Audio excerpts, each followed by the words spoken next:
अगला सवाल देखते हैं। क्वेश्चन कहता है कि and get can be prepared by repetitive use of, और हमारे ऑप्शन है नॉट गेट, और गेट, नैंड गेट या फिर नॉर गेट। नाउ ये मल्टीपल करेक्ट ऑप्शन हो सकते हैं यहाँ पे। सो एंड गेट हमें बनाना है, ठीक है, और हम यहाँ पे मल्टीपल टाइम एक ही गेट मल्टीपल टाइम यूज़ कर सकते हैं। तो कैसे अचीव हो सकता है यूजिंग दीज, और इनमें से किस किस को करके हम इसको अचीव कर सकते हैं ना। बहुत ही सिंपल तो नहीं, बट बहुत ही मज़ेदार और अच्छा सवाल है। यहाँ पे बहुत सारे कॉन्सेप्ट्स क्लियर होंगे, ठीक है। तो इस सवाल के बहाने थोड़ा सा अपना लॉजिक गेट्स और डिजिटल इलेक्ट्रॉनिक्स है उसको फटाफट क्विकली रिवाइज कर लेते हैं। तो सबसे पहले तो ये है कि हम बात करते हैं बूलियन अलजेब्रा की और बाइनरी की।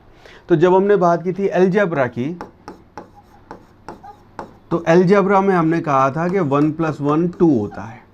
बाइनरी में हमने कहा कि जब हमने बाइनरी पढ़ा तो हमने कहा 1 + 1 1 0 होता है। और उसके बाद हमने कहा कि जब हम बूलियन अलजेब्रा पढ़ते हैं तो बूलियन अलजेब्रा में 1 + 1 = 1 होता है ना। ये बात किसी और को मत बताना, है हमारे बीच ही है, बाकी लोग जिनको नहीं आता वो सुन के कहेंगे कैसी बातें कर रहे हैं ये।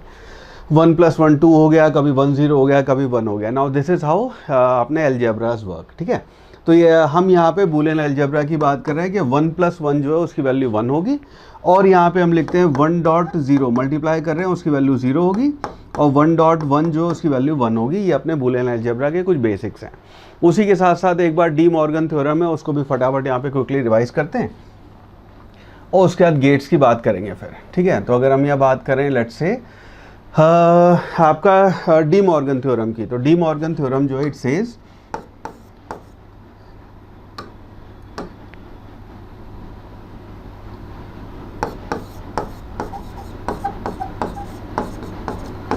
डी मॉर्गन थ्योरम है वो ये कहती है कि ए बी का बार, अगर आपके दो सिग्नल है ए बी, उन दोनों का अगर हम प्रोडक्ट लेके A.B उसका बार कर दें तो this will be equal to A bar plus B bar. और उसी के साथ साथ हम ये भी कहते हैं डी मॉर्गन थ्योरम में कि A + B का होल बार, अगर A और प्लस उन दोनों को हमने यहाँ पे प्लस किया है, उसके अगर हम उसके ऊपर होल बार लगा रहे हैं तो this will be equal to A bar dot B bar. इन दोनों का इस्तेमाल हम अभी अपने गेट बनाने में करने वाले हैं। नाउ एक बार क्विकली यहाँ पे आपके जो एंड गेट, नॉर गेट, फटाफट उनकी बात और कर लेते हैं जो अपने गेट्स हैं। सो इसको अगर थोड़ा सा मैं और श्रिंक कर दूं, आई होप अनरीडेबल ना हो जाए।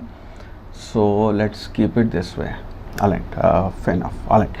अब यहाँ पे अगर हम बात करें क्विकली अपने एंड और गेट की, तो हम ये कहते हैं कि अपना जो एंड गेट है उस पर अगर आपके दो ए और बी दो इनपुट्स आ रहे हैं तो इसका जो आउटपुट आएगा y, उसको आप लिखते हैं this will be equal to A.B, और ये हमने यहाँ पे एंड गेट बनाना है, ठीक है। और गेट जो होता है, अच्छा इसका मतलब क्या है, ए और बी जो सिग्नल आ रहे हैं ये आप उन दोनों को मल्टीप्लाई कर रहे हैं। इसका मतलब है कि जब आप एंड गेट बना रहे हैं तो दोनों की वैल्यू जब 1 होगी तभी आपका आउटपुट 1 होगा, ठीक है। This is what it means. और गेट जो है, और गेट ये आपके दो इसके इनपुट हैं ए और बी, उसका अगर आप आउटपुट y देख रहे हैं तो this will be equal to A+B।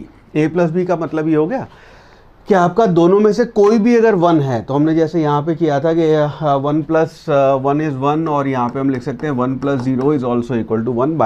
अपने बूलियन में हम ये बात करते हैं 0 + 0 इज ऑब्वियसली 0, ठीक है। तो ये आपकी जब बात कर रहे हैं तो यहाँ पे आपका अगर आउटपुट आपको 1 चाहिए तो दोनों में से कोई भी अगर एक 1 हुआ, और ऑफकोर्स दोनों अगर 1 हुए तो आपका आउटपुट 1 हो जाएगा, ठीक है। नैंड गेट में तो ये आपका पहले वाला एंड गेट है और ये वाला आपका और गेट है। नॉट गेट आपका सिर्फ सिंपली हो जाता है कि नॉट गेट हम ऐसे लगा देते हैं तो ये आपका नॉट गेट हो जाएगा। इसको हम कहते हैं सिग्नल जो भी है आपका, तो y will be equal to A bar, ये आपका बस इसको रिवर्स कर देगा ना। अगर आप चाहते हैं A.B, तो ये थोड़ा सा एक्सपीरियंस वाली बात है, ये आपका नॉट गेट और गेट से तो पॉसिबल नहीं है, इससे ये आपका अचीव नहीं हो पाएगा। अब हमें देखना है नैंड गेट और नॉर गेट से कैसे पॉसिबल है, ठीक है। क्यों नहीं हो पाएगा इसको भी थोड़ी देर में इसके ऊपर वापस आते हैं कि मुझे कैसे पता कि उनसे नहीं हो पाएगा, ठीक है। अब इसके लिए ये देखो, अपने को आउटपुट फाइनल चाहिए A.B। अब A.B अगर फिर डी मॉर्गन थ्योरम का इसको हम इस्तेमाल करें तो पहला केस हम ले सकते हैं, हम ये कह सकते हैं कि भाई A.B जो है that will be equal to A.B के बार का होल बार, मतलब उसको हमने एक बार नॉट किया, उसको अपोजिट किया, फिर अपोजिट करें तो ये आ जाएगा ना। अब अगर हम यहाँ पे A.B पे ये वाली थ्योरम लगा दें तो दिस वुड मीन, ये इसका मतलब हो जाएगा A bar plus B bar का होल बार। तो हम किसी तरह से अगर ये एंड गेट अचीव करना चाह रहे हैं तो हम ए का अपोजिट साइड ले लें, ए का अपोजिट मतलब वो इनपुट ले लें, बी का अपोजिट ले लें और उसका होल बार, तो अपने को ए डॉट भी मिल जाएगा। तो this is how we can make, ये इस वाले फिनोमिना से हम अपना एंड गेट बना सकते हैं। ठीक है, अब इसको यहाँ पे ये जो चीज़ हमने लिखी है इसको इस्तेमाल करके हमारा फाइनल टारगेट ये है। तो पहले हम एक बार ये यूज़ करेंगे, दूसरी बार हम ये यूज़ करेंगे, इन दोनों को यूज़ करके और इन दोनों को यूज़ करके हम अपना ये फिनोमिना ये वाली डी मॉर्गन थ्योरम यूज़ करके अब हम यहाँ पे अपने गेट्स एक्चुअली बनाएंगे। ठीक है, एक और चीज़ जो बेसिक्स यहाँ पे अपने को क्लियर करने की ज़रूरत है वो ये है कि अगर मान लो आपने नैंड गेट लिया या नॉर गेट लिया, तो नॉर गेट के अगर दोनों इनपुट आपने नैंड गेट या नॉर गेट है, तो से फॉर एग्जांपल ये आपका एंड गेट, उसके आगे आपने डॉट लगा दिया तो बन गया आपका नैंड गेट, और इन दोनों को अगर आपने सेम इनपुट दे दिया है तो दोनों को सेम इनपुट देने के बाद ये एक्चुअली आपका नॉट गेट की तरह काम करेगा।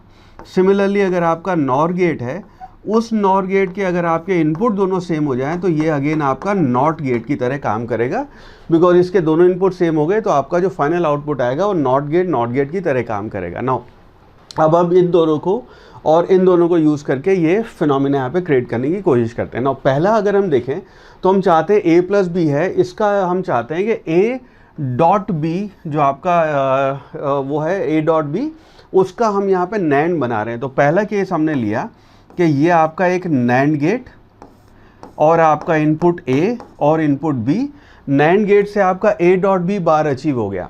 नाउ इसके बाद जो आपका सिग्नल आया, उस सिग्नल के ऊपर अगर हमने ये इनपुट देके और यहाँ पे एक और नैंड गेट लगा दिया तो यहाँ पे जो आपका सिग्नल आएगा वाई डैश, उसको नाम दे देते हैं, तो वाई डैश जो है Y dash will be equal to A dot B का बार।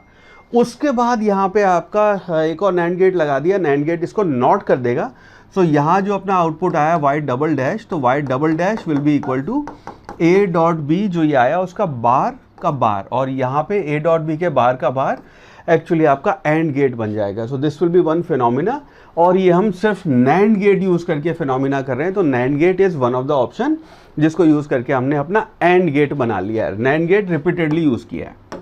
नाउ नेक्स्ट फिनोमिना हम यहाँ पे यूज़ कर सकते हैं, ए डॉट बी जो हमें अचीव करना है वो ये वाला यूज़ करने के लिए। नाउ इस केस में हम क्या कर रहे हैं, पहले यहाँ पे नॉर गेट यूज़ कर रहे हैं, तो पहले ए का बार करेंगे, बी का बार करेंगे, उसके बाद नॉट लगा देंगे। तो उसके लिए हम क्या करेंगे, तो आपका ये नॉर गेट और यहाँ पे आपका इनपुट आया ए, तो ये आपका यहाँ पे ए बार कर देगा। ठीक है, दूसरा नॉर गेट आपने, इस केस में हमें सिर्फ नॉर गेट यूज़ करना है, ये ध्यान रखना। ठीक है, दूसरा है आपका आया बी, उसका आउटपुट हो जाएगा आपका बी बार। अब इन दोनों को लेके फिर एक और नॉर गेट अगर हम यहाँ लगा दें, ठीक है, तो एक और नॉर गेट अगर हम यहाँ लगा दें और इस बार हम सिर्फ नॉर गेट यूज़ कर रहे हैं, तो नॉर गेट यहाँ लगा दें तो ए बार और बी बार यहाँ पे अपने इनपुट आ चुके हैं।